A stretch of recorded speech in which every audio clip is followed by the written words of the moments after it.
Hello and welcome to another Home Time Art Challenge with Mrs. White. This is going to be our last Home Time Art Challenge as far as projects go for the school year. However, I will be doing my best to do some of these projects throughout the summer. So be sure to continue to check back to either my YouTube channel or my school website. So without further ado, we are going to jump into a glue, salt, and watercolor project. A quick note about the inspiration behind this particular project was one of our amazing 6th grade students who submitted this project to our Home Time Art gallery on Artsonia, and I was like, whoa, wait a second, tell me all about this. How did you do this? So she came back and told me that it was a glue, salt, and watercolor project that she had seen elsewhere online, and I was like, well, I gotta try that too.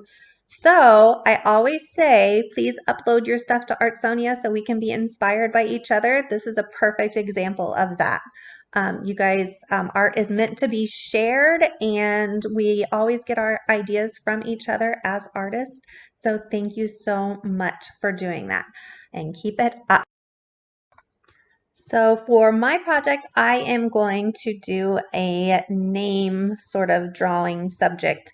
I thought that would be fun for you guys, and also a lot of you often ask me how to make good block letters, so this is kind of a mini tutorial for that as well. But of course, as always, creativity is encouraged, so you do not feel like you have to do my subject. You can do whatever you like. This is all about the process.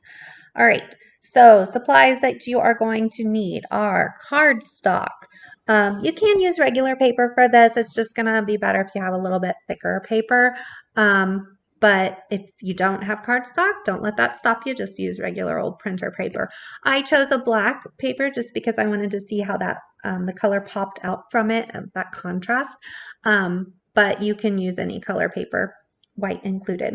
You'll also need a pencil. If you're using the dark color paper, you need a light pencil so you can see it. You are going to need some sort of table covering because this is going to get messy. And you are going to need glue, Elmer's glue, and salt, watercolor, or if you do not have watercolor, you can always do just a tiny drop of food coloring in some little bowls of water, and bam, you have watercolor. Just be careful because it's not as washable as watercolor. You'll also need a paintbrush or a dropper of some sort. So step 1, you are going to sketch out your design. If you are doing your name, I suggest thinking about how many letters are in your name and trying to place the middle letter or letters in the middle of your page, because a lot of times that's our biggest error or mistake is we run out of room. So really think about that placement before you get started. If not, hopefully you can just erase it. But with this technique is my best hint on how to learn to draw good block letters is to not overthink it. So let's just start by writing our name really neatly and then making those letters thicker. So you see I did the outline of my name, and then I'm just going to practice going around them, making them thicker.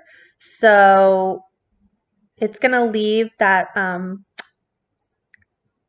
outline of the letter in the middle of my block letters, which I think is kind of a cool design. Eventually you'll get to the point where you don't need those. You'll have, especially with your name, done these letters so much that you'll just get the hang of doing the outline and then the inside of it. But until then, this is a great way to master making block letters. And for this particular project, it makes a really cool design for our glue, salt, watercolor project. That's a mouthful, isn't it? All right, so step 2, not 3, 2, trace your design very carefully with glue. Now let's talk about glue for a second, okay? Because you guys know whenever we get the glue bottles out, the hands go up for help to declog or unclog the glue. And Mrs. White always makes the joke that she is a master glue unclogger. However, the best way to avoid clogged glue, because nobody likes clogged glue, is to, are you ready for this? Never forget to close your glue bottle because those dried up boogers are the enemy. All right? Close the glue bottles. If you happen across a glue bottle that has not been responsibly closed, here's the trick. Number one, most important, never, ever, ever, ever, ever, ever, ever, ever dig in it.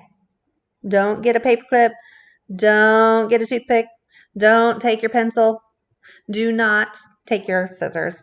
Please do not take the scissors. Do not take anything and try to dig out those boogers.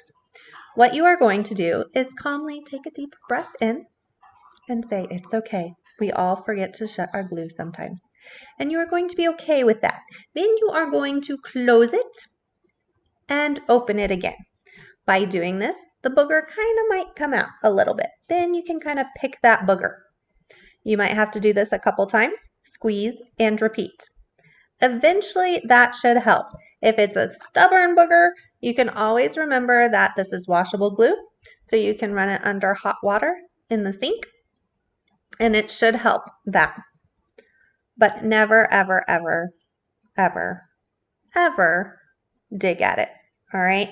Mrs. White's got tricks if that still doesn't work. But if you dig at that, that puppy is gone. It's never, ever, ever going to be fixed. Okay. Mini glue lesson there. Let's get started back to our project. All right. So the best way to get a smooth line with this is to hold your glue bottle just slightly above the paper and kind of go as quickly and smoothly as you can without rushing. You don't want your hand to start shaking, and if you go real slow, your hand might start shaking, or if that glue bottle is clogged. So practice ahead of time and make sure that that glue bottle is not clogged. It is flowing nice and smooth for you. Otherwise, you're just going to get real frustrated and have lots of dots. But you can always make that work if it's your only glue bottle too. So adapt. That's what artists do. Make it work.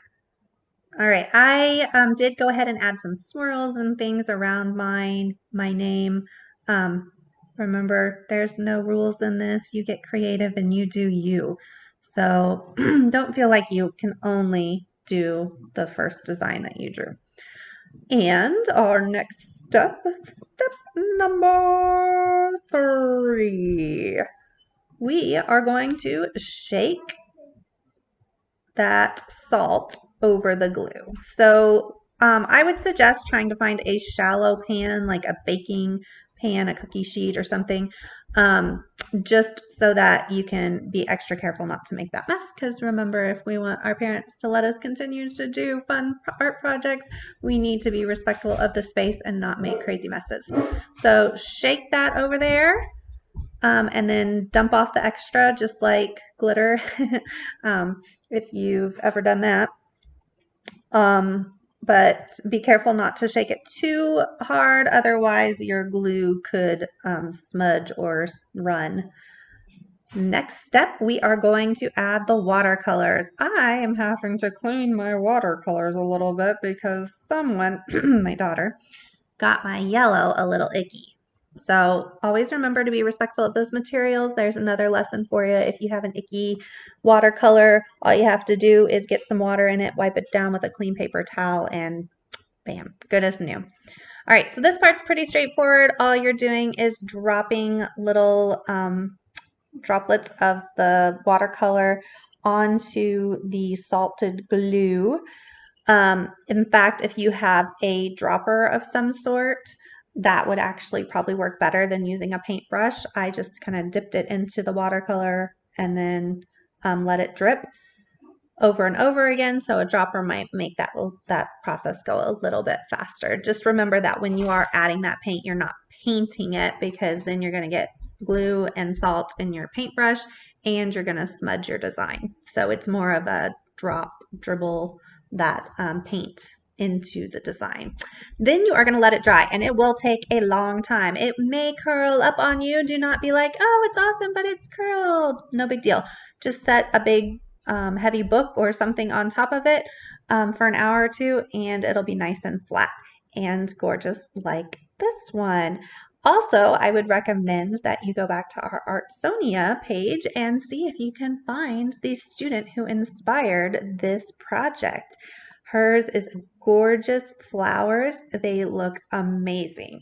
So I make sure you upload yours to Artsonia as well, so we can always all be inspired by your project, and keep this going all summer long. Have a fabulous summer, and look for an extra special art activity for the last week of school coming soon. Bye.